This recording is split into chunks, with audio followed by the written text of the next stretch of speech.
Ôi vậy hãy tình đi cả đá rồi mua cho cái lấy chắc hơn mà này Này.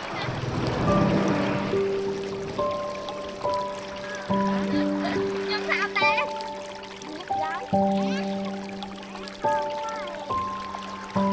con này mình tự mình tự mua chạy bánh gì sao đi ta